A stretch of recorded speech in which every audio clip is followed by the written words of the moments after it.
There are places the world has forgotten. Places left behind, where the light of day barely reaches and the weight of silence presses heavy in the air. This is one of those places. A town with no name left on maps, a community swallowed by time and buried in whispers. Ask the locals, and they'll shake their heads, change the subject, or simply pretend not to hear. But the stories persist, spoken only in hushed tones, as though uttering them too loudly might awaken something best left undisturbed. For the Harrington family, it wasn't a ghost story or a curiosity. It was an inheritance. A sprawling, decaying farmhouse on the edge of this forgotten town. A home they didn't ask for, left to them by a distant relative no one seemed to remember. At first, it seemed like a blessing. A chance to leave behind the noise of the city, to start fresh in a place where the only sounds were the chirping of crickets and the whisper of wind through the trees. But the house had a presence. You could feel it the moment you stepped inside. The air heavier, colder, as though the walls themselves were holding their breath. The first night, the family chalked it up to the quirks of an old home. The creaks and groans of wood settling after years of neglect. The draft that carried through the hallways, rattling doors in their frames. But as the days turned into weeks, the peculiarities began to mount. The youngest child, Clara, was the first to notice it. She told her parents about the friend she met in the upstairs hallway. At first, they laughed it off. Imaginary friends weren't unusual for a child her age. But Clara's descriptions were unsettling. She spoke of a pale figure, always just out of sight, who would stand at the end of the hall and whisper her name. Then there was the locked door. It was on the second floor, at the end of a long corridor. The hinges rusted, the wood warped, but the lock pristine. As though someone had replaced it just yesterday. No one had the key. No one seemed to know what was behind it. They tried to open it with every tool they had. Crowbars, hammers, even calling in a locksmith. But the door wouldn't budge, as though the house itself had decided to keep its secrets. It was in the attic that the first real discovery was made. A box hidden beneath loose floorboards. Inside, they found old journals, yellowed with age, their edges frayed. The handwriting was erratic, scrawled as though written in haste, and the words they read were even more disturbing. Warnings about the shadows, about staying out of the woods after dark, about never, ever opening the locked door. The entries ended abruptly, the final words smeared across the page, "It's here." From that moment, the unease in the house became impossible to ignore. The whispers grew louder, no longer confined to Clara's imagination. They began to hear them too, soft, chilling, unintelligible words carried on the wind. Objects moved on their own. Footsteps echoed through the house at night, heavy and deliberate, though no one was awake. The family tried to reason it away. Maybe it was their minds playing tricks, their imaginations feeding off the stories they had read. But reason couldn't explain the shadows that didn't align with the light. It couldn't explain the voices calling to them from the woods late at night, nor the blackened handprints that appeared on the walls only to vanish moments later. Neighbors refused to help. The rare few who would speak of the house at all would only say one thing: leave. And yet, the family stayed, drawn deeper into the house's mysteries. What was behind that door? Who or what had left those warnings in the attic? And why did Clara's friends seem to know so much about them? Things they had never told anyone. The answers they sought would not bring them peace. They would not bring closure.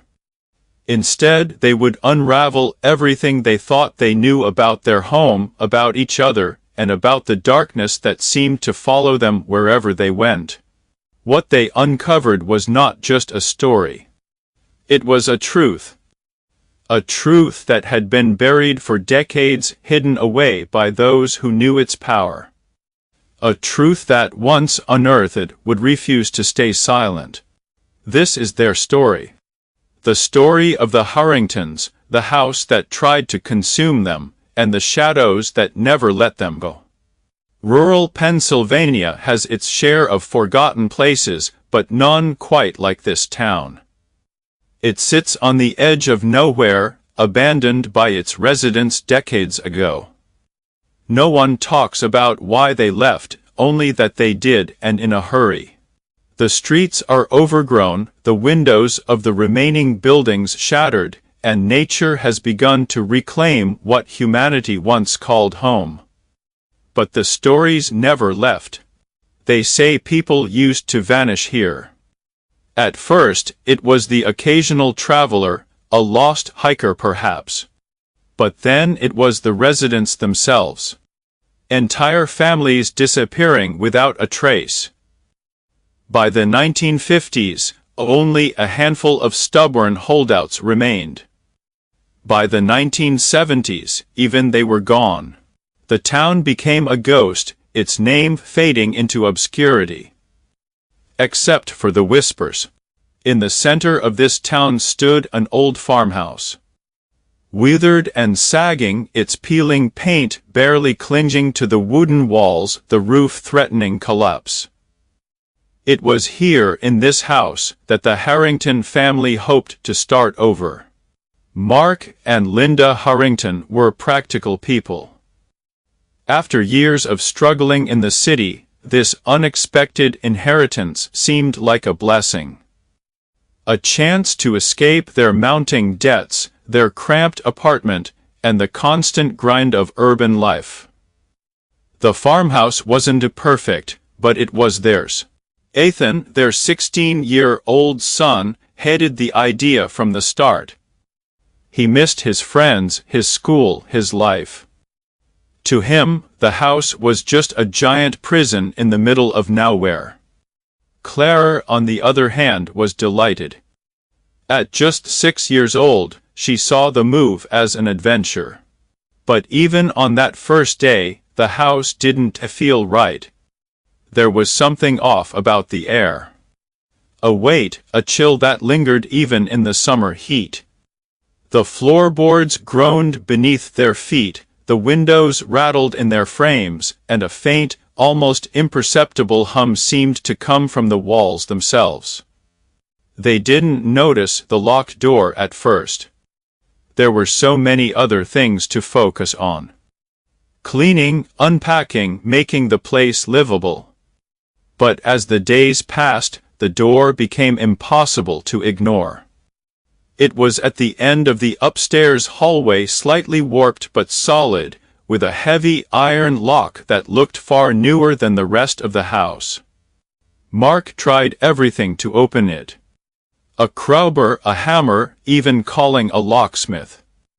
But the door refused to budge. It didn't make sense. How could an old wooden door be so impenetrable? And why would someone lock it in the first place? Clara was fascinated by the door.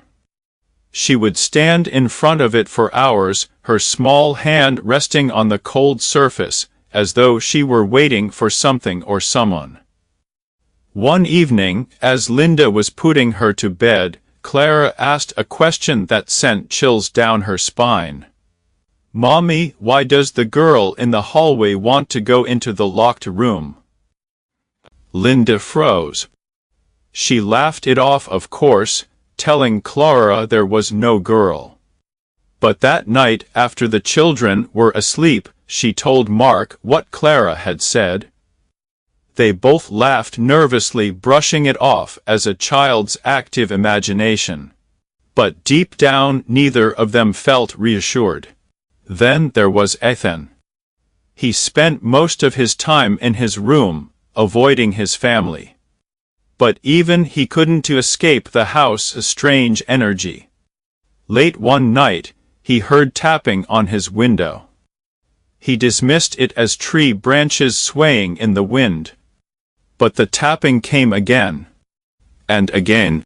When he finally looked, there was nothing there. Just the empty yard bathed in moonlight. But as he turned back to his desk, he swore he saw movement in the corner of his eye. A shadow that shouldn't have been there. The family began to notice other things too. Doors that were left open would be closed when they returned. The sound of footsteps echoed in empty rooms. And then there were the whispers. Soft, indistinct, but unmistakably human. What would you do if you found a locked room in your own home that no key could open? The Harringtons thought they could make a home out of this place. But the house had other plans. And what lay behind that door would change everything. The Harringtons were settling into their new life, but the farmhouse refused to let them feel at ease. Every creak of the floorboards, every draft that seemed to come from nowhere. It was as though the house itself was alive, watching. But the unease turned to dread one evening when Linda stumbled upon the attic. She hadn't intended to go up there. The attic had been locked when they arrived, but that evening she noticed the door was slightly ajar, the padlock hanging loose as if it had never been fastened. Curiosity drew her forward, though every step felt heavier than the last. Inside, the air was thick, the scent of mildew mingling with something far fuller. Old trunks and furniture lay scattered about, shrouded in cobwebs. But it was the small wooden box at the center of the room that caught her attention. It seemed out of place, untouched by the decay around it. The journals were worn, their pages yellowed and brittle. They belonged to the farmhouse's previous owners, stretching back decades. At first, the entries seemed mundane, recounting daily life and struggles. But as Linda flipped through the pages, the tone grew darker. One entry, dated July 18, 1947, read, "They come with the shadows. At first, you don't notice them, just a flicker in the corner of your eye. But then they grow bold. They take things, move things. And when they tire of games, they take you." Another, from November 3, 1952, was shorter, but far more chilling. "We tried to leave, but they wouldn't let us. No one ever leaves." Over the next few days, the house grew restless. Objects moved without explanation. Clara began talking to someone who wasn't there, insisting it was her friend from the hallway. Ethan heard footsteps in the middle of the night, but every time he investigated, the house was silent. Even the dog Rex seemed to sense something. His low growls echoed through the house as he stared into darkened corners. But the Harringtons tried to rationalize it all. After all, old houses make noises and children have active imaginations. Right. It wasn't until Mark met one of the few remaining locals that he began to question their decision to stay. The man who introduced himself as Joe had lived in the area his entire life. His words were hesitant, his voice low as though he feared being overheard. "You are new to that house," Joe said, avoiding Mark's eyes. "If you know what's good for you, you will leave." Mark laughed it off, asking what he meant. But you only shook his head. "I've said too much already. Just be careful," The house doesn't like strangers. Before Mark could press further, Joe walked away, disappearing down the dirt road without another word. That night, as he recounted the conversation to Linda, a chill crept over them both. For the first time, Mark began to wonder if there was something they didn't understand about this place. And then came the shadows. They were fleeting at first, barely perceptible. A dark blur at the edge of vision. But soon they became unmistakable. Ethan was the first to see them. Late one night, as he sat in his room, he felt it. The sensation of being watched. When he turned, he caught it. A figure standing in his closet, its form barely distinguishable from the darkness. He blinked, and it was gone. But the feeling remained, and with it, an unshakable dread. What would you do if the shadows in your home started watching you? The Harringtons thought they were alone in that house. But they weren't. And the shadows weren't just watching. They were waiting. The locked door had been a source of curiosity since their arrival. Despite their best efforts, no key in the house could open it, and the old wood resisted even the heaviest blows. But as the days passed and the disturbances grew, the Harringtons could no longer ignore it. Late one evening, Mark took a crowbar to the door, each creak of the wood reverberating through the silent house. When the door finally gave way, the air that escaped was heavy, stale, and cold, as if it had been sealed for centuries. The room was a nursery, untouched by time. A black crib sat in the center, its mattress bare and rotted. The walls were adorned with crude drawings. Sketches of a child surrounded by shadows. One figure, scratched violently with a blade, seemed to loom over all the others. Linda dove back into the journals, hoping to find answers. She discovered entries from the late 1800s, written by the mother of the child who once lived in the nursery. The woman described sleepless nights, hearing cries from the crib even when the baby was silent, and shadows that seemed to gather around the child's bed. The final entries grew increasingly frantic. One described the night their infant son disappeared without a trace, the only clue being a single handprint smeared in ash on the nursery wall. It wasn't long before Clara began to act strangely. She spent hours alone in her room, speaking in hushed tones. When Linda asked who she was talking to, Clara simply smiled and said, "My friend in the shadows. He says he used to sleep in the black crib."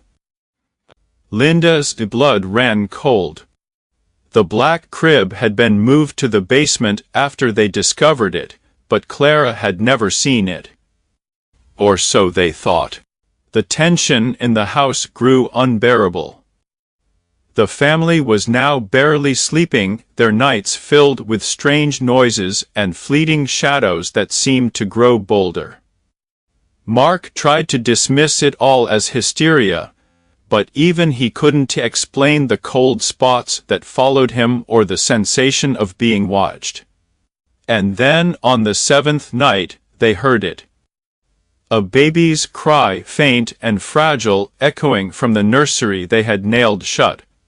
But when they opened the door, what they found inside was far more horrifying than they could have imagined. The answers the Harringtons sought came with a cost. Linda spent hours combing through old news clippings and town records, piecing together a dark history. The farmhouse, once home to generations of families, had been the site of unspeakable acts. In the late 1800s, a reclusive cult operated in secret, using the home for ritualistic practices. Their goal?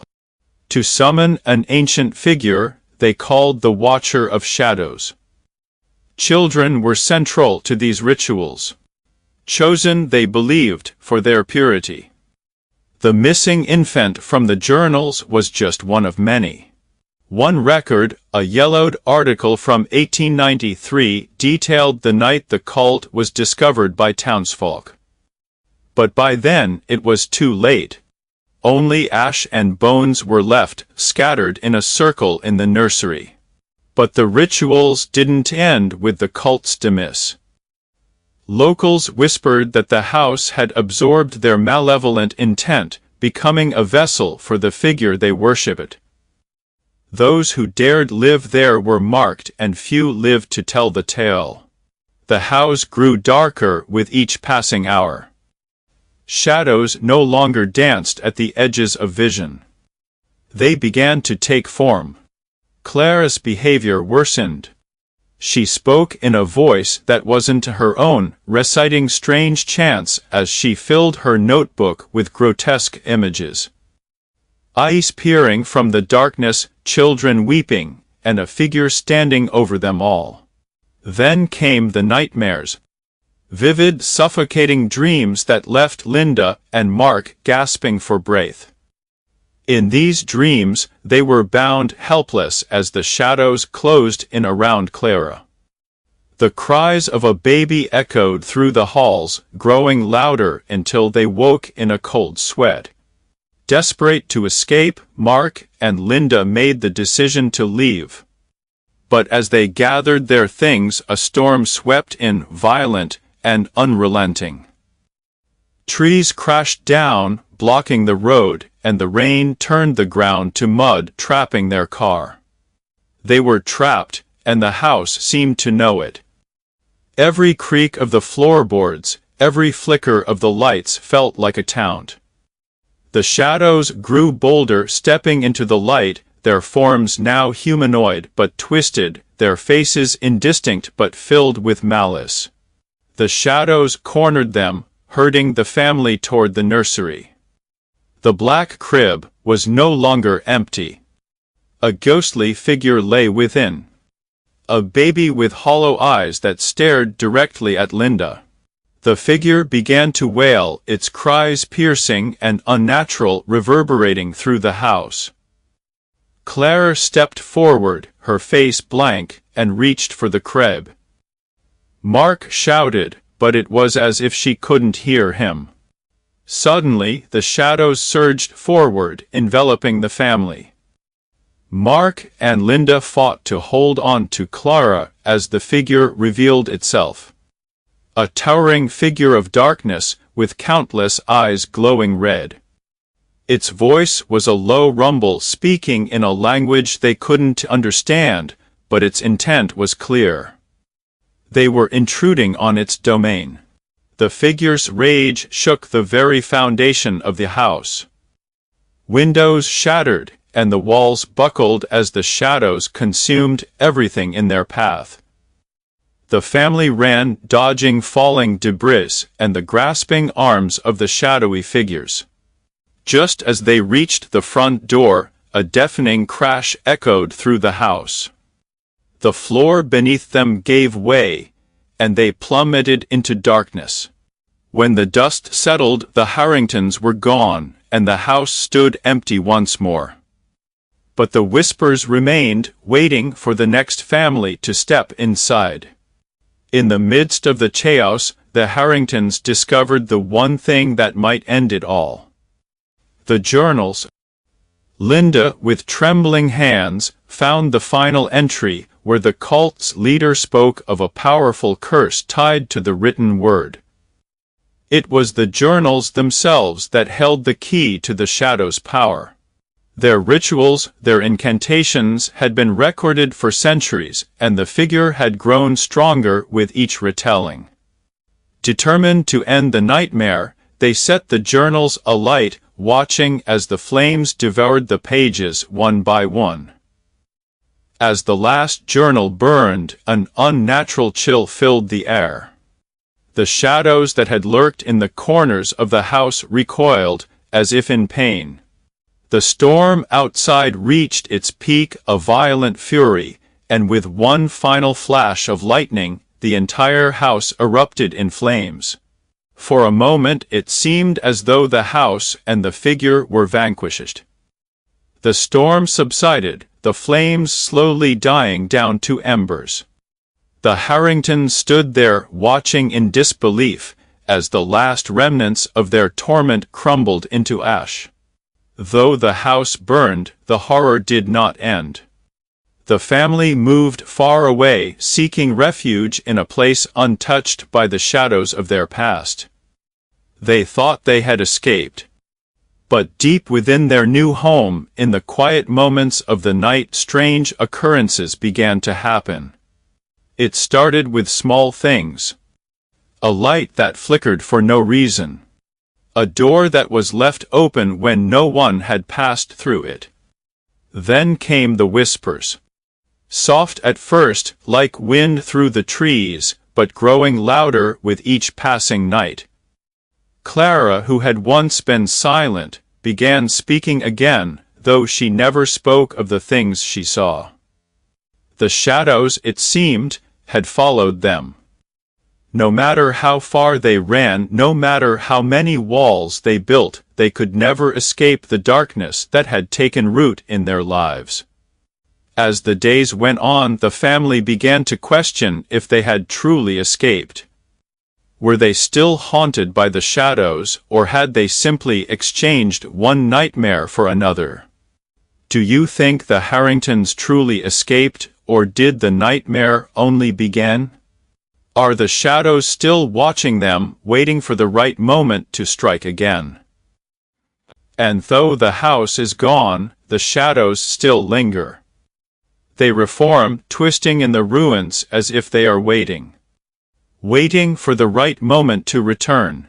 And to this day, travelers passing through the town claim they can hear a baby crying in the wind.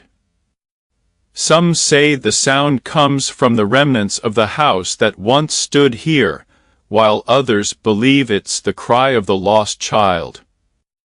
The one who was never found. But whether it is the wind, or something far worse, none can say for sure. If this story sent chills down your spine, hit the like button and subscribe for daily terrifying tales. What do you think happened to the Harringtons? Share your